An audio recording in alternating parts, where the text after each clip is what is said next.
Welcome to another episode of What's Next After BBS. And today I have with me Dr. Hashi. She was my junior. And Hashi, can you give a short intro about yourself?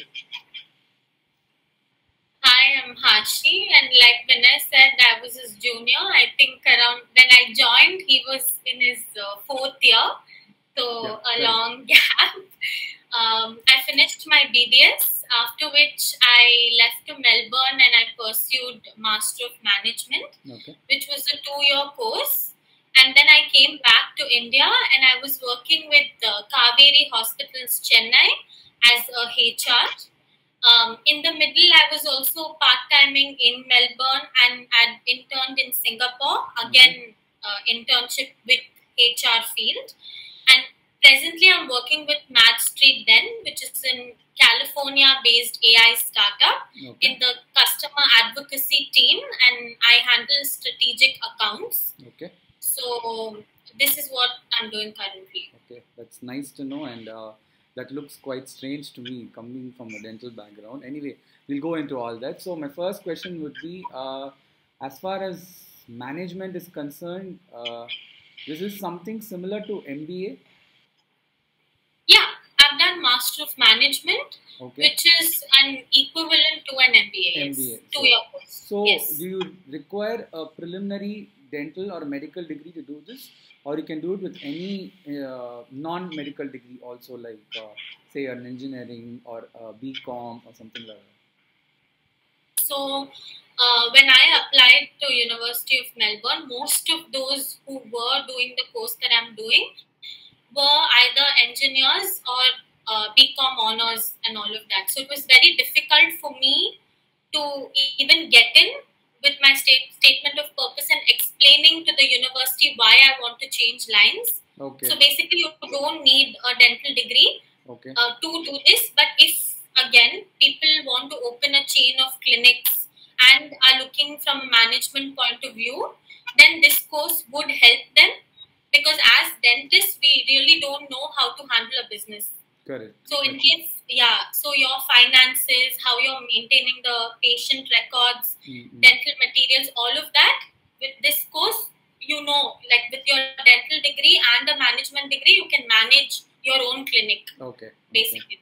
So that was the point. So this would be more applicable for people if you're looking to have a chain of clinics under you, right? Because if Oh, it's you going to don't be a think? single clinic, I think me having a single clinic, I'm able to quite manage by myself. Not saying that you require a degree, but definitely it has a scope when you have if you have an intention of having a chain of clinics, something like that.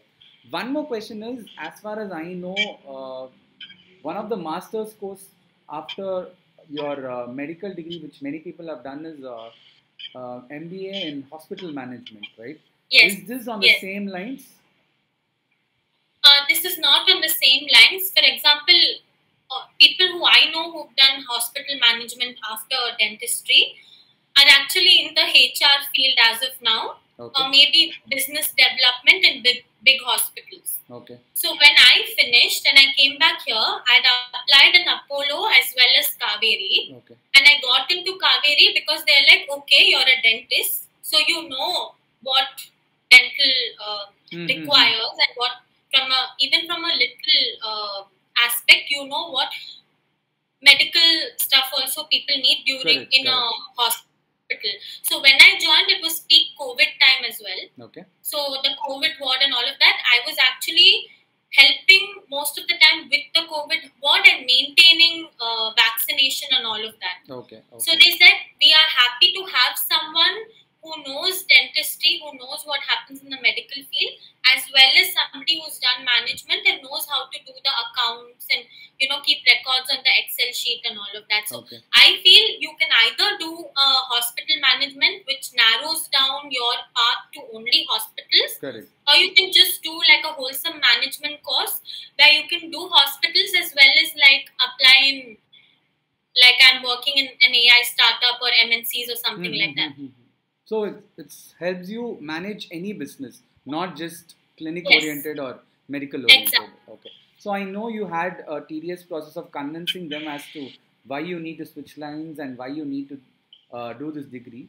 But can you briefly walk us through the process of how you got into the university? What are the necessary documents or examinations, and what are all the subjects you had to study? Because it's going to be a switching of lines, right? So, what are the Yes. subjects which you had to study in those 2 years? So, when I was interning in Ramachandra during my dentistry, I started an accounts course as well, a diploma, Okay. and I did like a digital marketing diploma in the middle as well. Okay.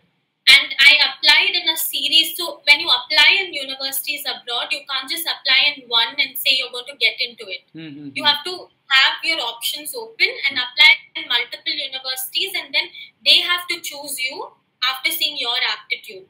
Okay. So I applied in I think 3 to 4 universities. So the topmost there were ANU and University of Melbourne. Okay. So I'd applied in both of those as well as RMIT. Okay. So after which I realized that I might have to do these courses because they are not able to comprehend why a dentist would want to do a management degree. Mm-hmm. And also going into Australia, you need an IELTS exam. Okay.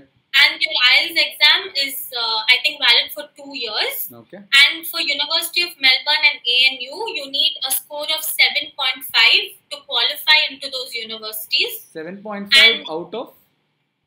Out of, it's a 10-point grading 10 scale. point. Okay. Yeah, and they need a 7.5 Okay. or more Okay. out of you. But the other universities, I think, are okay with something above 6. But if you want in one of these two, then you need a 7.5. Okay. And to get into the university, an important part is your SOP, which is your statement of purpose, Mm-hmm. in which, when you're applying, you have to explain why you want to get into the university. Why, for example, in my case, I had to explain why I'm changing lines Okay. and why I want to get into that specific university and what I've done before this. Okay. Okay. So I explained to them about my accounts course, about me. Actually, at that point, I was more interested in handling a hospital per se, like hospital management. Okay. So I explained to them that this is what I'm seeing in the long run, me doing, though I have a dental degree. And even now, I go for these camps organized by these clubs like Rotary Club and all that. I've not totally lost touch with the degree. Okay. So I explained all of that to them. I had an interview with one of the people at the university. They tried to understand my point of view. And then I got a callback letter, say around after a month or two. So there was a waiting period as well. And sometimes it might be more than a month or two. You have to be ready to wait for them to get back to you. Okay. Okay. That's nice, actually. Convincing somebody must have been a tedious task. Not my first question. My other question would be like, could you have done this in India itself, this management course, or what made you think of doing it in Australia or any abroad country for that matter? So if I do it in India, it again restricts my options of only working here. Okay. So because I've done it in Australia, I'm now working in a multinational, which is based in California, because they regard my degree highly. Okay. And if you see the world rankings, University of Melbourne is 14th in the world, even above the IIMs. Okay. So Okay. if I wanted to get into an IIM, I You had to write a CAT exam and all of that. Correct. So I didn't have the bandwidth to do that at that point, but I got a good deal to go and study there. I think it's a privilege to have gone and studied there, and then so it's like 2 in 1. It's recognized here, it's recognized in Australia, it's even recognized in Canada. So my options have opened. Amazing. So, okay, that would be a question in running in many people watching this video as to why you had to go abroad. Okay. So I think I asked this before also. So what are the various semesters or subjects you had to study in these 2 years? You can just name them, not go very deep into it. So there are capstone and core subjects that you need to do, and then there are electives that you can take up. Okay. So I'll list out the core subjects that were there in my course. So I had value creation, which is corrected to marketing. Then I had marketing management. I had finance, accounts. I had supply chain management. Okay. Then I had business analytics and decision making. Okay. And in our last semester, which is my second year, the last quarter, we had a capstone subject which is called strategic management. Okay. So it is like a software simulation of a company, Okay. of a real-time company, and the whole class is divided into groups of 5 people. So 5 people are handling this company, and the software simulation has marketing, research, labor, HR, all the departments. Okay. So 5 of you all are handling that whole thing throughout that semester. And then there are external factors in this, where there might be a labor strike, or the market value of your product goes down, or something of that sort, which the software simulates during the course of this simulation. Okay. And we were doing that with Harvard students. Okay. So it was like a competition of sorts. Okay. Where we were doing the same software simulation as us. And then at the end of the semester, you have to submit a board report of what you've done throughout that year. So annual report like companies give. So basically that subject was a accumulation of the whole course that I had done throughout the 2 years, and it was the toughest subject that I had to face. Okay. That's good. And what else I want to ask? One more question is that so you finish this and you come back to India, right? So you could have looked for job opportunities there itself, or is any specific reason you came back to India? I was looking only at MNCs even when I was there. Okay. So as of now, I am in India because of COVID reasons. I was working in Melbourne as a HR. Okay. So I came back because of COVID reasons, and now in Chennai, I got this very good opportunity with MatchStreet, which is an AI startup. Okay. So I feel, since I'm handling customers in the US, and they have branches in the US, UK, Bangalore, and Chennai, I feel it opens my horizons again. Okay. And we are competitors to Freshworks. Okay. So many other industry, same kind of companies, my options have opened. Okay. So and AI is the new thing now.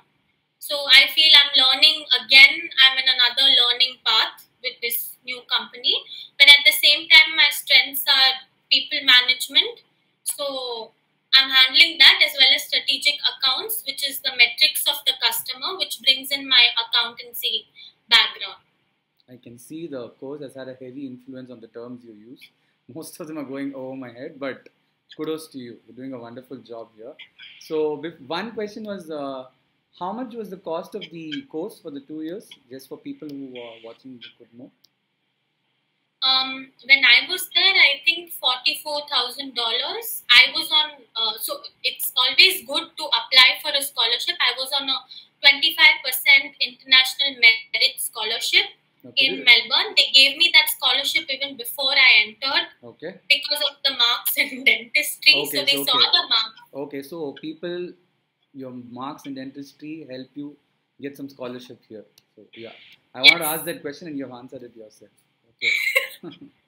Okay. So they look at that and they give you a scholarship.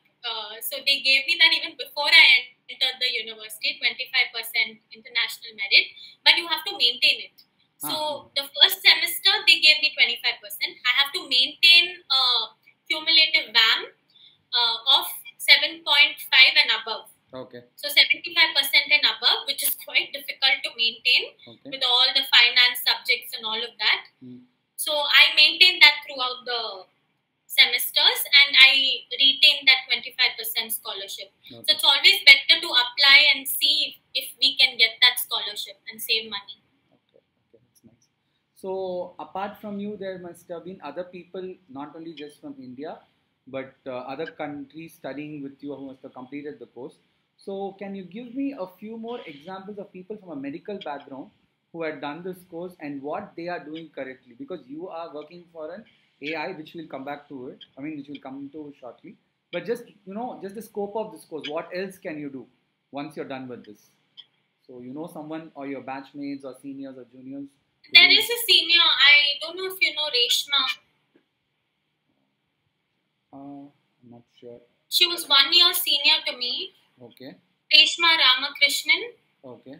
Okay. She was doing international business with me. Okay. Okay. I did Master of Management and she was into international business, same university. Okay. Okay. Okay. So I think she's also working in as a business development or something of that sort, same management background. Okay. So yeah. That is one option. But I have Australian friends who did their public health dentistry masters. Okay. And then they did Master of Management. Okay. And now they're actually working with this dental startup and all of that to help them build as a business development executive in a dental clinic. Oh, that's amazing. So they did an MPH in Australia and they did Master of Management after that. Oh, okay. That's nice. That's nice. Now that you've come back to India and you're working for a startup, can you briefly tell us about that AI? It sounds really interesting. So basically, I'm sure everybody's gone on to sites like Zara or something and then seen that you say, no, how do they know what we're looking for? Okay. Are they following our movements? That's exactly what we're doing. We're registering user behavior and we're rendering recommendations through AI. So we know with every click and impression and everything that you do on the website during that visit, we're recording your behavior and we render recommendations similar to that. So that's one aspect. Then you would have seen Lenskart, where they ask you to look left and then right and then they show how the specs would look on your face, right? Okay. So we are doing similar stuff with AI and we're also looking at dressing room, where you can actually upload your picture into the site and then they'll render the dress on you and they'll show you how it's looking on you. Oh, okay. So we're working on multiple things like this. As of now, we have customers in the retail like Macy's, Diesel, Zara, and now we're getting into this health. Any example with respect to dentistry as to how this works? So with there's a customer in Singapore called Zenium, where they ask the patients to take photos of their oral cavity and they then send it to us. We use machine learning to know if that particular oral cavity we can give orthodontic treatment or not, if it's possible or not. For example, with structural differences with mandible or maxilla, of course we can't give braces already. We'll have to go through the surgical route. Correct. So what we do is through machine learning, we let the doctor know before the primary appointment by saving that time that, look, this patient has these problems and orthodontic treatment is possible or not. Okay. So we're doing that for Zenium in Singapore. Okay. So that must be quite interesting to do, right? And it's not come to India yet. You're just working in India for that company which operates in Singapore, if I'm not wrong. Exactly. We don't have customers in India for that, but hopefully we will soon. That's nice. Thank you so much for this wonderful interview. This was definitely initially I thought it was going quite off stream from BDS, but after talking to you, I realized like you can pull back the strings, make yourself useful for this startup, and very nice. Is there anything else you want to add on to this? Nothing really. I feel like with BDS, there are multiple options, multiple arenas that open up for you.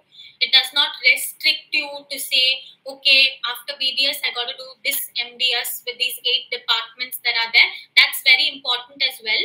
But we can also look at other options which are available while doing our MDS. Correct. And see how we can, branch out, diversify, and, grow. Okay. Thank you so much, Hashi. It was nice talking to you. And you've mentioned a few companies' name in the video. Is it okay if I upload? Yeah, I guess it's right? They are our customers. customers. So Okay. And also, can I share your email ID in case if yeah, people want to contact you regarding this course or something like that? yeah, Okay. definitely.